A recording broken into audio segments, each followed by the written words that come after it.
Olá a você que está assistindo a TV Câmara pelo canal 16 da NET. Está começando mais um programa Vitalidade. Hoje vamos falar sobre a voz. Você cuida da sua e sabe quais são os cuidados essenciais que devemos de ter com ela? Então fique ligado nesses 3 blocos de programa, porque hoje nosso bate-papo é com a fonoaudióloga Carolina Fischer Fonseca. Ela nos trará importantes esclarecimentos sobre a saúde da voz, fala e comunicação nas diversas fases da vida. Carolina é formada em fonoaudiologia pela UFSM e tem pós-graduação em motricidade oral pelo Cefac, RS e em transtornos do desenvolvimento pela Faculdade de Psicologia da URGS. Carolina, seja bem-vinda então ao nosso programa Vitalidade. Obrigada, é um prazer estar aqui com vocês. Carolina, em 16 de abril, agora nós comemoramos o Dia Mundial da Voz. E o tema da campanha deste ano foi Seja Amigo da Sua Voz. O que a gente pode fazer, então, para ser considerado um bom amigo da nossa voz? O que é importante é conhecer, né, o primeiro aspecto de como que eu devo, o que eu devo fazer para cuidar da minha voz, né? Os cuidados da voz, ele passa por um cuidado geral de saúde. Então, eu estar bem com a minha saúde geral, consequentemente eu terei uma boa, né, eu espero uma boa qualidade vocal. E há um tripé, assim, bem importante, que ele deve estar dentro do mecanismo de produção vocal, que é o cuidado com a hidratação, a respiração e a movimentação, né, o exercício que você precisa fazer para cuidar bem da sua voz. Então, conhecer esses 3 eixos, você vai ser amiga e vai ter uma boa qualidade vocal. E como se forma a nossa voz? Acho que é uma curiosidade de todos nós. A voz, ela faz parte do mecanismo respiratório da gente. Então, ela não é um órgão essencialmente feito para essa função. A laringe, ela está localizada dentro da traqueia, né? Passa pela posição da traqueia, e o ar que sai dos pulmões é que vai tornar o som audível, então trazer ele que é o fole, né, para o volume vocal. E a parte articulatória, a ressonância, a projeção da voz se passa toda pela nossa cabeça, né, pelos nossos articuladores, aí lábios, língua, dentes, bochechas, então toda a característica, né, fisiológica e da pessoa que vai dar a diferenciação da voz dela para outros. Então, numa voz que seja aguda, né, num soprano, nunca eu vou ter uma voz igual a outra pela característica física da pessoa, né? Ela tem o timbre considerado igual. Porém, a característica da ressonância, da articulação, que passa pela função corporal dela, pelo corpo dela, vai ser única. Então, né? Por isso que os 3 tenores foram 3 tenores muito diferentes, né? Então, cada um com uma característica, mas eles eram tenores. Cada pessoa, então, a voz é única. Sim. E o que acontece no caso dos imitadores? Eles... que procedimento eles fazem para chegar naquela performance? É interessante essa tua pergunta, porque a característica que se tem, né, dentro de uma imitação para se fazer, você percebe que a caracterização passa por todo o corpo. Ele tem que mexer o lábio, a boca, franzir o nariz, de repente até mexer na postura da coluna cervical, e coluna geral mesmo, para se postar como aquele personagem que ele queira imitar faz, para aí trazer aquela aparência, né, da imitação ser tão próxima ao personagem original. Então, todo o corpo tem que trabalhar para isso, né? Não só chegar a uma questão única da voz ali, da produção da prega vocal. Então, eu preciso usar o corpo para isso. Senão, os imitadores do Silvio Santos, você vê que tem aquela, né, a postura dele do corpo, até porque o Silvio foi uma pessoa que fez muita técnica vocal, então ele sabe como usar muito isso. Então, os imitadores deles usam, né? Aquela postura bem projetada do peito, né? A voz é aquela risadinha de fundo, assim, para dar uma pausa e relaxar um pouco as pregas vocais. Então, são tudo técnicas, mas que o sujeito que vai imitar percebeu e usa aquilo para se aproximar do personagem que está sendo imitado. Como identificar quando a voz não está saudável e quais são as doenças que mais costumam atingir as pessoas? Como a voz ela é um órgão então que está localizado dentro desse processo respiratório, né, na região que é próxima dos pulmões, então tudo que influencia na questão nossa respiratória diretamente vai trazer algum reflexo vocal, tá? As rinites, né? Então todas as inflamações de via aérea superior, todas as inflamações pulmonares, né? Ou problemas pulmonares específicos vão caracterizar uma alteração ou não vocal, né? Na pessoa que está sofrendo com aquilo. Problemas aí um pouco de outro órgão, no caso do aparelho digestivo, né? Podem causar alterações vocais, que são principalmente o refluxo gastroesofágico. Então, muitas vezes a pessoa tem ardência na garganta, começa a ter uma rouquidão, uma sensação de bola ao falar e ao engolir. E esse sintoma, ele é como causa um problema gastrointestinal, então gástrico, né? E não de origem vocal, mas que faz problema ali na voz. Principalmente se a pessoa usa muito a voz, né, para a comunicação e para o trabalho, né. Por exemplo, às vezes a gente vê pessoas que têm dificuldade em falar ao público, né, de falar em público, que a voz sai meio tremida, o sistema nervoso também interfere nesse processo. Sim. Dentro de todo o processo de comunicação em si, ele não está só num mecanismo puramente articulatório, né?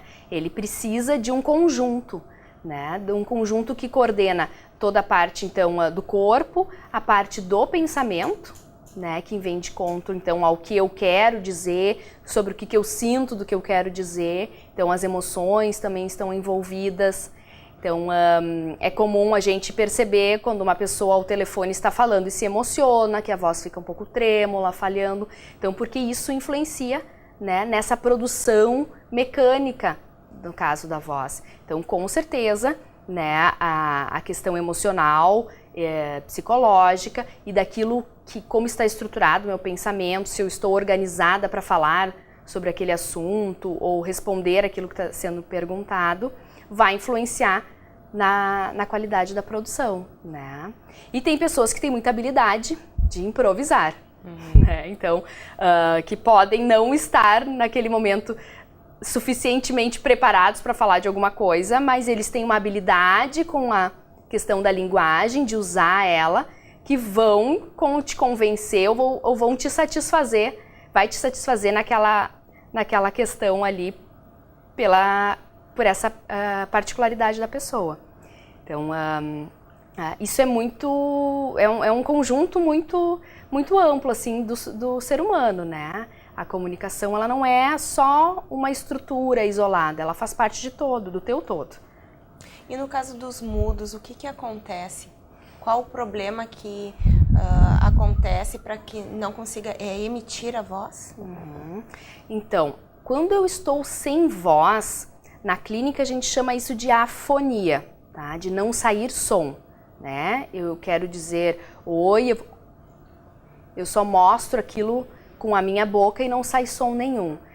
Quando ocorre uma afonia, é porque houve alguma alteração na coordenação do fechamento e abertura da região da glote, das pregas vocais, tá? A afonia em si, ela é uma alteração vocal que pode ter várias causas. Mas o mudo, como assim a população às vezes em geral considera aquela pessoa que não fala nunca, né? Ela não tem diretamente, pode não ter diretamente um problema na região das pregas vocais. E sim ter um problema na compreensão e na estruturação toda da linguagem através do pensamento e através da audição. Então, a característica do mudo é que ele não escuta, né? Então, por isso que vinha aquela dia de surdo-mudo, né? Então, a pessoa que não escuta, por base, ela não consegue produzir fala, porque ela não estrutura auditivamente os padrões articulatórios que a gente tem de comunicação, tá? E daí que vem, então, um outro padrão de comunicação, que é a linguagem de sinais, né? Então, a possibilidade daquele que não consegue verbalizar as coisas é através de uma outra via de linguagem, que é a linguagem dos sinais, que é uma linguagem aprendida, né? Mas que tem um efeito tal como o da linguagem oral. E no caso da gagueira, a gagueira sempre tem origem física ou às vezes também ela é emocional? Tudo que a gente vem conversando aqui sempre vai ter um contexto, né? Então, tudo que está diretamente relacionado à comunicação oral vai ter, consequentemente, influência da questão emocional e psíquica da pessoa. Então, um gago, né, ele tem... por que ele está gaguejando? A gente tem várias maneiras de pensar sobre isso, né? Se é uma gagueira que iniciou lá na infância, desde o desenvolvimento dela, porque tem uma parte que a gente considera como fisiológico da criança. Até meu menino outro dia falou assim, mãe, ele queria falar, eu não consigo falar. Então ele não estava conseguindo expressar aquilo que ele estava organizando. Ele tem 2 anos e 8 meses, quase 9. Então isso faz parte do desenvolvimento da fala, da oralidade.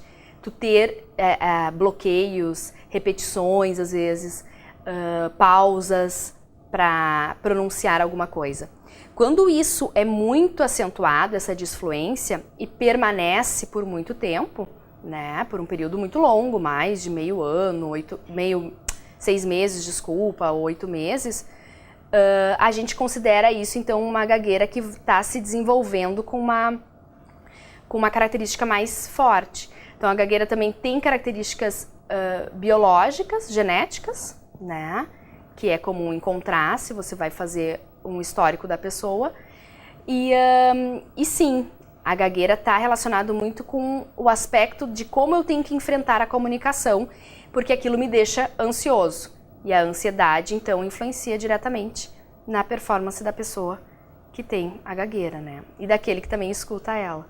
Carolina, então, como saber quando eu preciso procurar um fonoaudiólogo? Não preciso esperar ficar com a minha voz doente para isso, né? O fonoaudiólogo também pode auxiliar em várias outras ações, como, por exemplo... A orientação, né? Então, com certeza, quando você procura informação antes de um problema estar mais crônico, a facilidade para te resolver aquela questão é muito mais fácil, né? Então, isso é um princípio, assim, da prevenção, né? Se eu sei, conheço, já ouvi coisas como cuidar, né? E faço aquilo, e aí mesmo assim isso não está me trazendo um efeito, bom, então eu vou ter que procurar um especialista, né? Os profissionais que são especialistas para o trabalho com a voz são o médico otorrinolaringologista, né? E o fonoaudiólogo. Então, tanto eu me dirigindo a um desses profissionais, eles vão te orientar a respeito do que você está sentindo, né, das suas questões. Fora isso, assim, a informação ela vem de várias vias, né? Nós estamos aqui hoje num programa, né, falando sobre saúde, sobre voz. Então, eu me informar sobre os meios de comunicação em geral, isso também é muito importante, né? Jornal, rádio, televisão, internet. Então, procurando sempre lugares ou sites mais confiáveis, né, para a informação não ficar, de repente, distorcida sobre o assunto. Então, a gente tem maneiras de conhecer melhor agora as coisas e ter mais conteúdo, assim, para se cuidar, para ter conhecimento sobre a saúde geral. E a voz entra dentro disso, mas a parte médica e clínica disso, quem faz é o otorrino e a fono. O Vitalidade de hoje está conversando com a fonoaudióloga Carolina Fonseca sobre a voz. Você sabe quais são os cuidados essenciais que devemos ter com ela? Então fique ligado, o programa vai para um breve intervalo e voltamos já.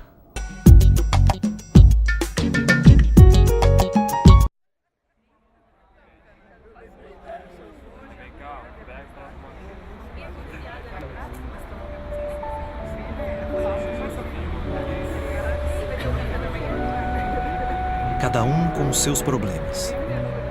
E o CVV? Para escutar os de todo mundo, ligue 141 ou acesse o site cvv.org.br e encontre apoio emocional. CVV, a linha da vida. Se a liberdade e a democracia não são termos equivalentes, certamente são complementares. Sem liberdade, a democracia é despotismo. A democracia sem a liberdade é uma ilusão. Otávio Paz. Seja livre, participe da vida política de sua cidade, dê as suas sugestões, faça as suas críticas, através do site câmaranh.rs.gov.br.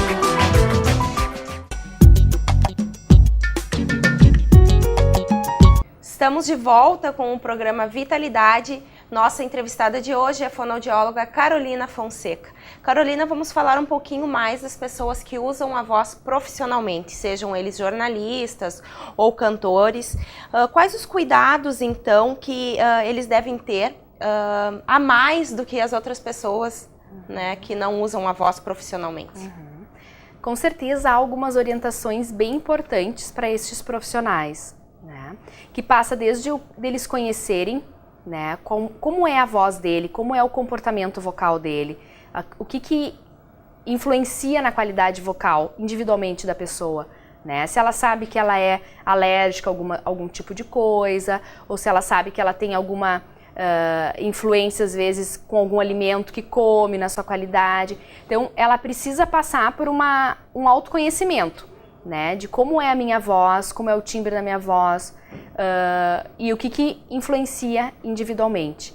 E o que ajuda, né, a esses profissionais, além desse conhecimento, é eles terem uma dedicação, especialmente com relação à hidratação, né?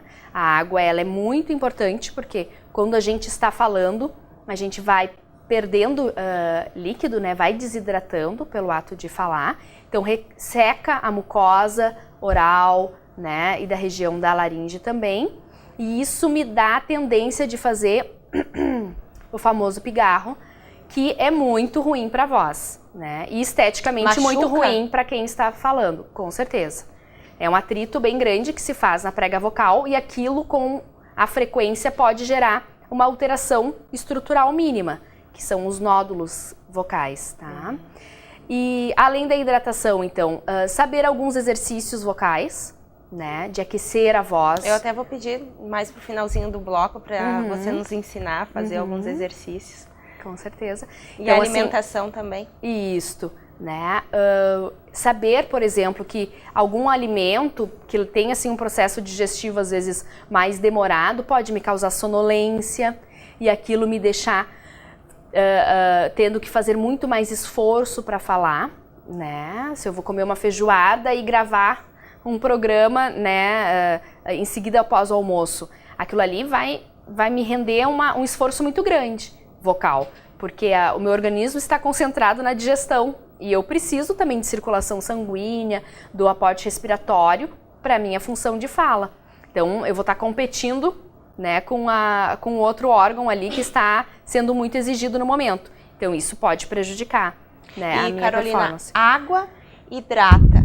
E cerveja, chá, sucos, aqui no Rio Grande do Sul, o chimarrão também podemos considerar que ele hidrata ou eles acabam mais prejudicando?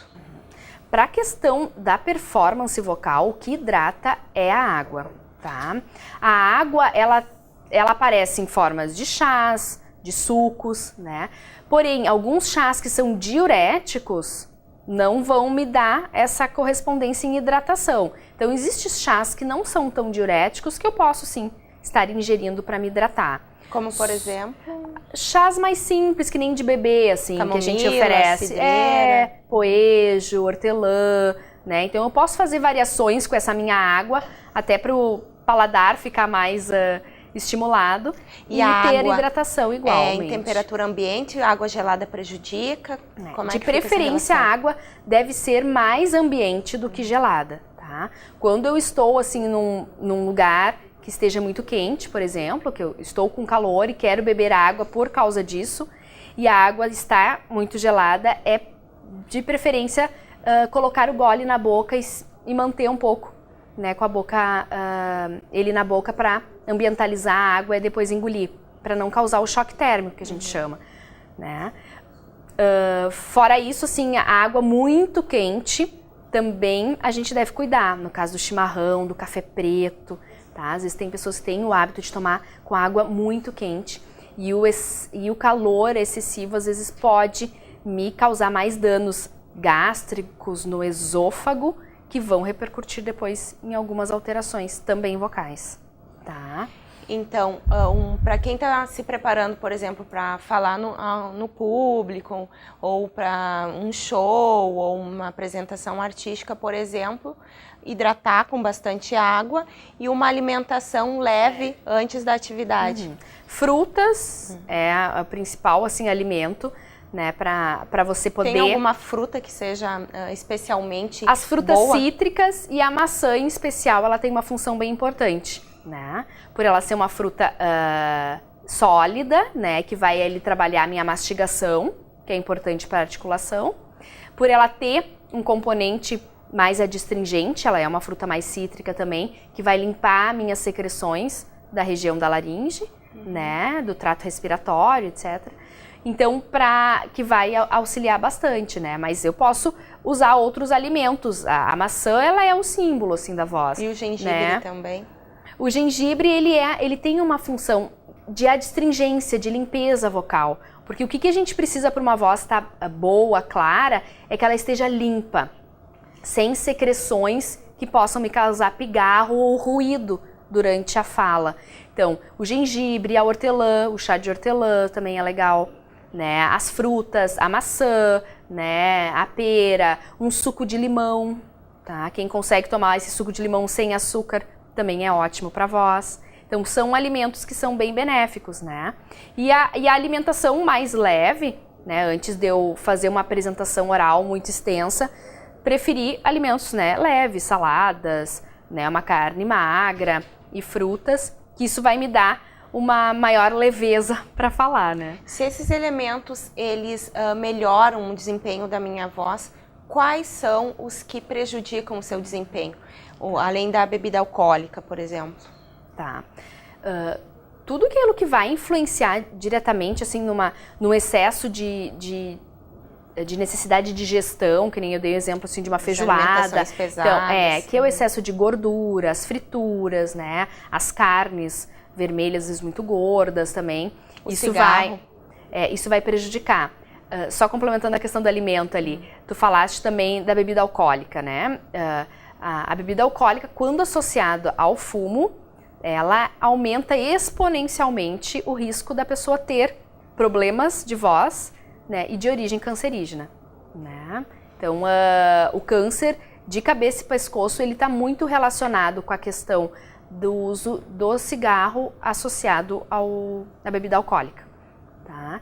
Então, esse cuidado é bem importante, assim, de se ter, né? Que é uma doença muito agressiva, mas que ela tem tratamento, se identificado logo.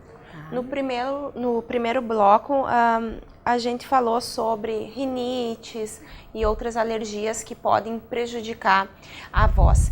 A variação de temperatura, que às vezes a gente está num clima muito quente, né, como aconteceu esses dias, em menos de 24 horas deu uma variação de temperatura bem forte, né? Isso também é prejudicial à voz? Sim, a gente aqui no sul sofre dessas amplitudes térmicas, né? E isso causa mais sensibilidade nas questões alérgicas respiratórias. Então, como eu tinha lembrado lá no primeiro bloco, tudo que influencia na minha respiração vai estar diretamente influenciando na minha qualidade vocal. Então, nesses períodos quando eu tenho essas mudanças de temperatura, que a gente chama de choque térmico, é interessante a gente dar mais atenção à hidratação, tá? E se necessário, se a pessoa tem aquela sensação, às vezes até de coceira na garganta, né, que aí o processo alérgico está bem acentuado, deve-se procurar um médico, né, o otorrino, onde ele vai indicar, então, uma medicação, alguma coisa, né, que possa ser usado para eliminar aquele sintoma que ele fica muito presente e às vezes atrapalha muito a performance da pessoa, principalmente como a gente está falando das pessoas que trabalham com a voz, né? Então, eu preciso então me conhecer para poder me cuidar, né? Ser amigo da voz é isso, eu ter um conhecimento do meu corpo. Se eu sei que eu sou alérgico, eu sei que eu tenho que fazer tais e tais passos para ter um cuidado e não prejudicar a voz. Então, quando a gente fala em voz, as ações elas acabam sendo mais preventivas do que, por exemplo, um tratamento para problemas na voz, né? O que acontece é que quando a pessoa, por um excesso de exposição, assim, né, a ruídos, fala muito alto por um período muito grande de tempo, não faz uso de uma boa hidratação, não tem um cuidado, nem um conhecimento sobre aquecimento vocal e como trabalhar a voz, a gente pode gerar uma alteração na estrutura aí orgânica da prega vocal, tá? Que são as alterações estruturais mínimas, conhecidas como nódulos, pólipos, edemas, né, sulcos, fendas, tá? São alguns tipos de alterações estruturais mínimas que ocorrem, tá? Nas pessoas que usaram inadequadamente a voz. E o tratamento daí é através de medicamentos ou exercícios? Tá, aí essa avaliação, há necessidade de se fazer uma avaliação, e essa avaliação passa pelo otorrino e pela fono para te indicar a conduta terapêutica, né? Geralmente, dessas alterações que eu citei antes, a conduta terapêutica está em ter um cuidado, então que a gente chama de fazer um cuidado de higiene vocal e de alguns exercícios vocais, tá? Para minimizar aquela alteração ali, né? Diminuir o nódulo, diminuir o pólipo, se for possível, que aí vai melhorar minha qualidade vocal, porque geralmente quando eu tenho essas alterações na prega vocal, a característica da minha voz está alterada, né? Então eu vou com a queixa assim, estou rouca há mais de 7 dias e a rouquidão não passa, né? Minha voz está falhando muito, eu não consigo mais falar, completar as frases, eu estou sentindo muito cansaço ao falar, né? Então são alguns sintomas que podem estar indicando já uma alteração mais específica e orgânica também na voz. Carolina, para encerrar esse nosso segundo bloco, eu queria pedir para você demonstrar uns 2 ou 3 exercícios que o pessoal que está nos assistindo possa fazer em casa e que mesmo não sendo um profissional da voz, né, vai ajudar na qualidade da sua voz. Então, a gente tem como praxe, assim, orientar as pessoas com vou fazer 2, 3 exercícios que usam a região oral, né, que é a região da língua, dos lábios e dos dentes, que vão atuar diretamente na vibração das minhas pregas vocais. E aí, o primeiro deles é um exercício simples que a gente chama de rotação da língua sobre os dentes, que eu vou fazer agora.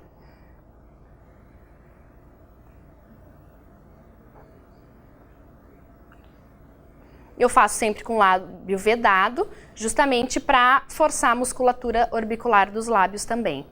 Um outro exercício que é bem interessante fazer é o bocejo, porque o bocejo abre o trato vocal e ele relaxa a laringe depois de um tempo muito prolongado de fala, que seria assim. Então eu abro bem a minha boca e emito um som mais grave para relaxar, né? E um terceiro exercício que é muito importante para a voz é a vibração da língua, que vai atuar diretamente nas pregas vocais, que seria esse. E quem não consegue com a língua pode fazer com os lábios, que ficaria assim. Quantos minutos por dia é recomendado que se faça esse exercício e quantas vezes ao dia?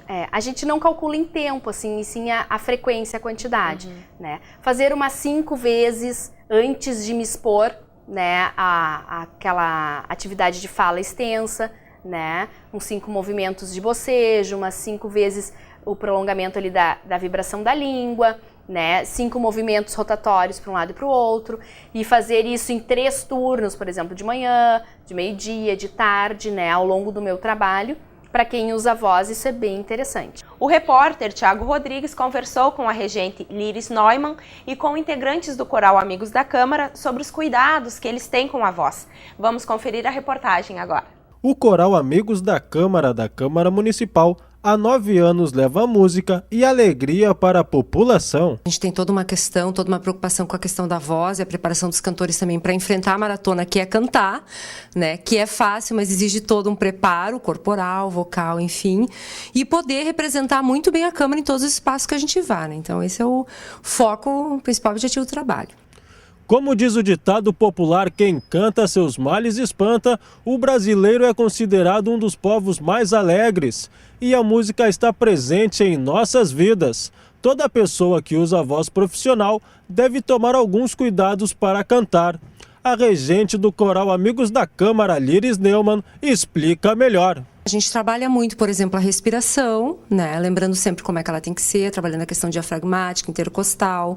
A gente faz exercícios com R, exercícios de vibração, exercícios que trabalham em dicção. Aí isso é uma infinidade de exercícios, né? Todos os anos o coral Amigos da Câmara recebe mais adeptos, como é o caso de Rui Dornelles, que faz parte do grupo há 3 anos. Eu entrei no coral justamente através de um colega meu, né? E quando foi apresentado para a maestrina lá, eu pensei que eu não teria voz para isso também, porque é uma coisa muito interessante. Então, todas com essas técnicas, a gente entendendo como é que funciona, o que é um coral, me ambientei e hoje eu estou no coral. Eu acho assim, ó, uma realização realmente, porque eu sempre gostei de música. Existem diversos gêneros musicais e cada pessoa se identifica com o estilo preferido. A música é um instrumento que move sentimentos e emoções e traz qualidade de vida para as pessoas. Traz tranquilidade, traz um relacionamento melhor, porque através da música, aquela beleza da poesia que existe, porque hoje eu aprendi a apreciar melhor a música. Tem músicas que no passado eu só escutava, hoje eu aprecio. Porque a música tem todo esse lado dela, assim, de trazer as coisas boas na vida da gente também, né? Eu sempre digo assim, que cantar é próprio de quem ama.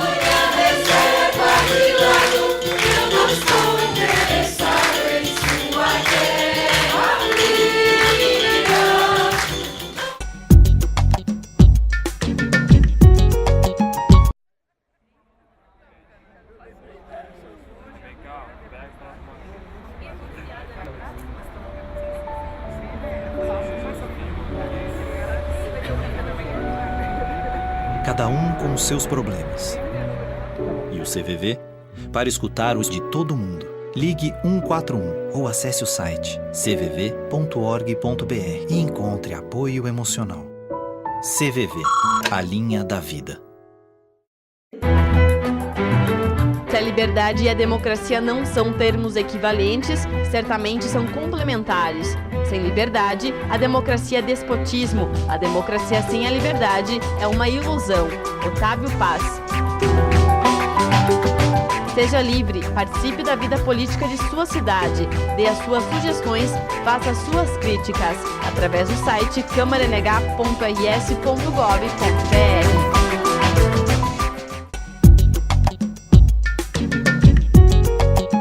Olá, o programa Vitalidade volta a conversar com a fonoaudióloga Carolina Fonseca sobre os cuidados que devemos ter com a nossa voz. Carolina, lá no primeiro bloco do programa você havia falado na importância de um tripé para uma voz saudável, que seria a hidratação, os exercícios e a respiração. Gostaria que você comentasse um pouquinho mais, então, sobre a importância de uma respiração correta e como se dá essa respiração.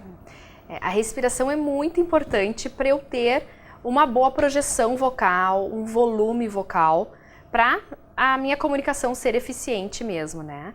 Então, os pulmões da gente funcionam como um fole. Se não há movimentação, né, desse fole, não há uma boa coluna de ar que tenha uma força suficiente para ter uma voz com mais força, com mais volume. E isso a gente faz com a exercitação da movimentação respiratória, que é básica, né, que o bebezinho faz desde que nasce, porém com o nosso hábito da postura do corpo, né, a gente às vezes vai perdendo a movimentação adequada do diafragma, que seria ele conseguir abrir bem, expandir bem os pulmões na hora da inspiração, de eu pegar o ar, e ao expirar ele se contrai e expulsa o ar, né, de dentro dos pulmões. Então, exercitar a respiração, tem exercícios que se faz que a gente ativa mais a respiração diafragmática, né? Porque a respiração, ela passa por uma estrutura total aqui do tórax, né? Dentre as costelas, a parte superior peitoral aqui e do diafragma. Só que é o diafragma que consegue dar mais volume, né, de ar para a fonação. Então, fazer exercícios estimulando a musculatura diafragmática é bem importante. Então, esses exercícios você pode fazer tanto na academia, quando está fazendo a ginástica. O Pilates é uma atividade que trabalha bastante a respiração e que vai também trabalhar essa musculatura, yoga, e o simples conhecimento da exercitação, né, da respiração diafragmática vai fazer com que tu consiga estar sempre trabalhando esse tipo respiratório e assim ter, consequentemente, mais volume vocal. Nos concentrando agora um pouquinho a nossa conversa na criança, como se dá o processo da fala? Então, assim, a fala, ela está relacionada diretamente com a função, né, a importância social que a gente tem sobre a comunicação, tá? O processo de desenvolvimento da fala, da linguagem, que a gente pode falar nesses dois termos, se dá desde um bebezinho muito recém-nascido ainda. Porque a comunicação, ela está estruturada inicialmente não só pela questão oral, mas sim por sinais não orais, né, não verbais, que a gente chama, né, e que a partir deles vai surgir essa oralidade. Então, um bebê quando ri, quando chora, quando dá um grito, ele está fazendo isso com uma função comunicativa, isso eu tenho que dar, então, importância, né, para ele ir avançando consequentemente para o desenvolvimento da fala. E a fala, quando a gente fala na articulação dos sons, no caso do português, que é a nossa língua materna, ela faz parte de um desenvolvimento neurobiológico também, né? O meu sistema nervoso, ele está em desenvolvimento e os 3 primeiros anos de vida de uma criança são muito, muito importantes. E a gente considera que até os 2 anos de idade, a gente espera que a criança esteja produzindo já as suas primeiras palavras, né? A gente pode ter diferenças entre uma criança e outra, né, de produção. Umas produzem mais, outras menos, mas que até os 2 anos isso esteja sendo produzido e com função comunicativa. É mito que os meninos demoram mais para falar do que as meninas? Ou tem um fundo de verdade nisso? Ou mesmo, como você falou, depende mesmo de criança para criança? Isso depende Não existe nenhum estudo que o menino demore mais para falar. A gente tem uma estatística de encontrar mais meninos com alterações na fala, que vão ao fonoaudiólogo, então, do que meninas, tá?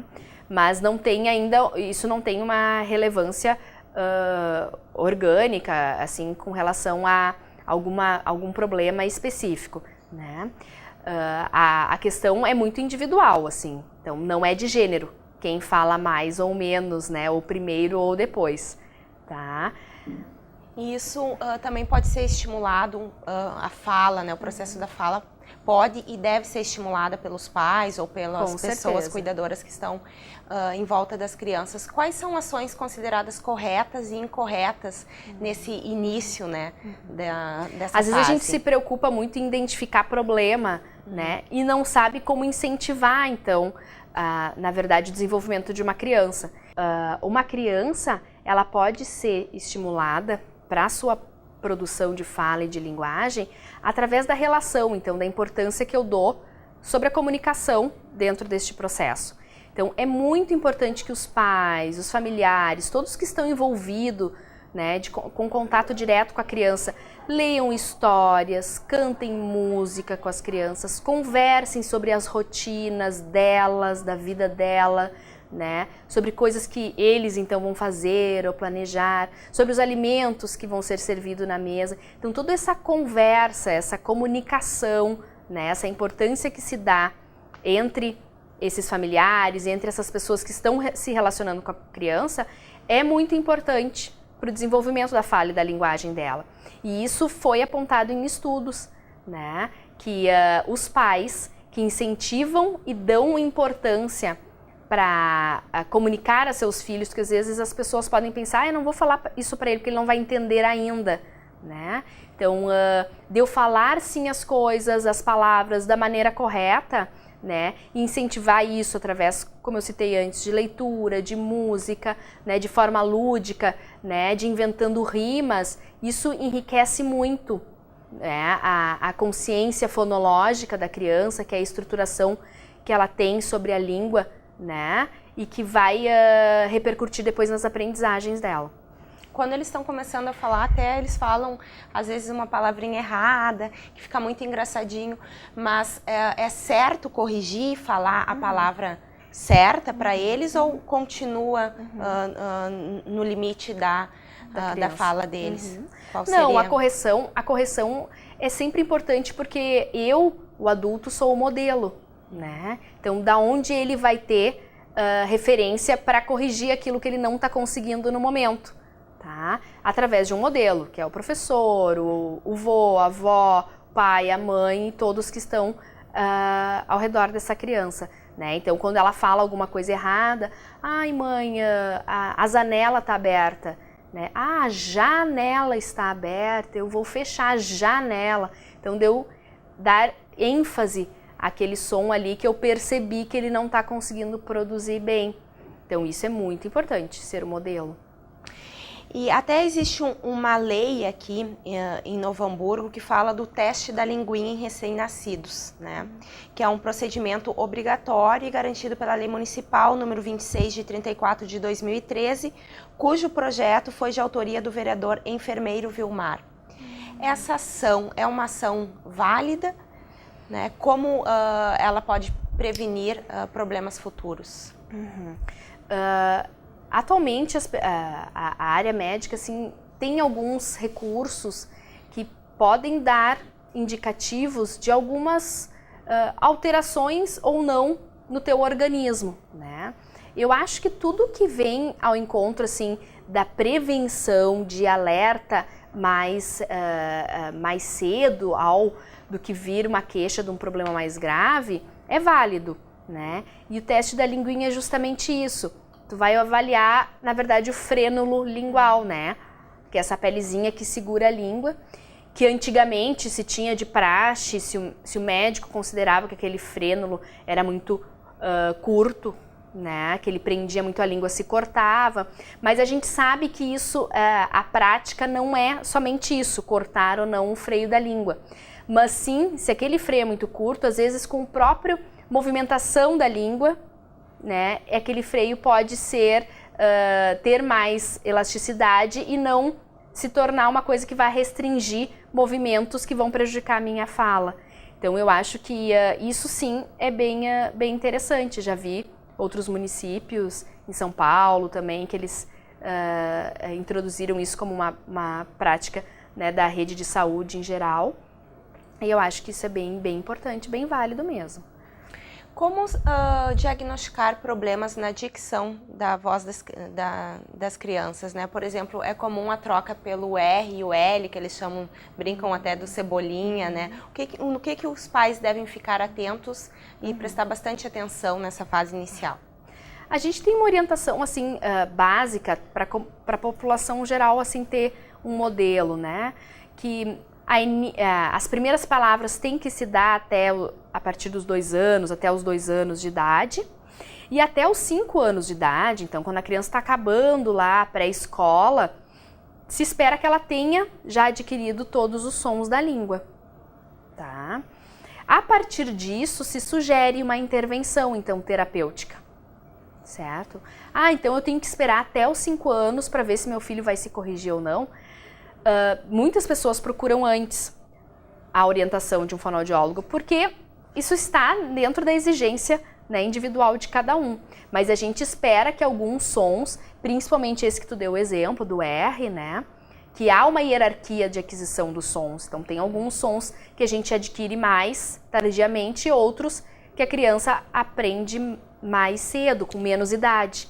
Uns são mais fáceis? Isso, a gente pode considerar assim. Né, que isso faz parte da coordenação fonoarticulatória da criança, né? Então é toda aquela minha experienciação, os meus dentes que aí se completaram na minha boquinha, né? A minha alimentação que saiu do peito da mãe, já como agora comidinhas mais sólidas, tudo isso dá força para a musculatura, para ela poder então atuar de outras formas, no caso da fala, né? Então é bem importante esse processo de a gente perceber que isso tem um tempo, né? Que ele tem uma hierarquia assim para se acontecer da aquisição dos sons, mas o que é bem importante mesmo é eu incentivar, né? De eu estar assim com a criança sempre proporcionando para ela palavras, né? Na correção palavras com a correção, como eu dei o exemplo antes, para ela ter isso como já modelo. E sim, algumas crianças às vezes têm mais dificuldade mesmo. E aí vão precisar de um apoio de um profissional. Até a personalidade da criança pode interferir, né? Algumas mais tímidas, outras mais extrovertidas. Com certeza. E o bico, Carolina, ele é um vilão nessa história do processo da fala? Sim. Ou como os pais podem trabalhar com isso? Tá. A gente entende assim que até os 2 anos de idade, né, o hábito da sucção do bico, do dedo, né, a chupeta, ela não vai influenciar muito incisivamente na questão da organização aqui da região oral, que é a organização dos dentes e da musculatura oral também. A partir disso, o teu risco começa a aumentar, né, de que aquele hábito prolongado de sucção vá fazer com que a minha região oral aqui tenha uma desorganização do crescimento dentário, tenha uma desorganização do tônus e da postura muscular, da posição da língua e que vai influenciar na articulação dos sons da fala. Tá? Então, evitar o uso da chupeta ou retirar a chupeta, né, o quanto mais cedo é mais preventivo. Né? Mas a gente sabe também que algumas crianças precisam muito, né, da sucção, principalmente quando bebezinhos, para se acalmar, para aliviar, né, a angústia de separações. Tem crianças que vão muito cedo na creche, né, a partir de 3, 4 meses estão sendo cuidados longe da mãe, e a gente sabe que esse recurso emocionalmente também é bem importante. Então a gente está falando de 2 coisas diferentes, eu estou falando agora, mas que a gente tem que ponderar, botar na balança, né? O que está sendo mais essencial naquele momento, certo? Carolina, o nosso programa está chegando ao fim, né? Eu gostaria de pedir para você fazer as considerações finais sobre todo esse nosso bate-papo, relembrar alguma coisa que fosse importante, de repente, para a comunidade que está nos assistindo, seja sobre os exercícios, a hidratação, ou sobre esse nosso último bloco que falou mais especificamente sobre a voz, no processo da voz nas crianças. Bem, eu acho assim que a fonoaudiologia é uma área muito rica, então a gente falou de muitas coisas agora e que podem, às vezes, deixar ainda muitas dúvidas. Eu acho que deve acontecer isso em quem está nos assistindo. Então, pensar que o processo, tudo que gerou essa nossa conversa, vem de encontro à nossa comunicação, né? O ser humano, ele é feito para se comunicar e a comunicação, ela faz parte das relações. Então, saber que a criança precisa ter atenção nesse desenvolvimento, saber que ao longo da vida algumas exigências vão entrando, né? E a gente precisa, então, ter mais conhecimento sobre a voz a partir de uma escolha profissional que eu faço, para eu ter uma performance melhor.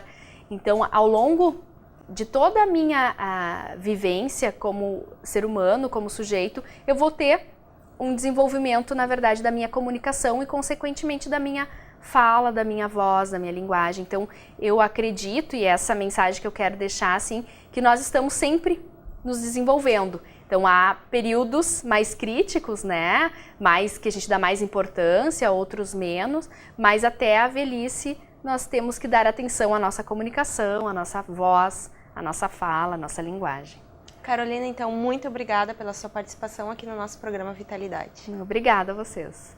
O programa Vitalidade encerra por aqui. A entrevistada de hoje foi a fonoaudióloga Carolina Fischer Fonseca, que falou sobre os cuidados que devemos ter com a nossa voz. O programa será reprisado pela TV Câmara, canal 16 da NET, e você também poderá assistir essa e outras edições do Vitalidade no YouTube, pelo youtube.com/TV Câmara NH. Nós ficamos por aqui, muito obrigada pela sua audiência, até o próximo programa.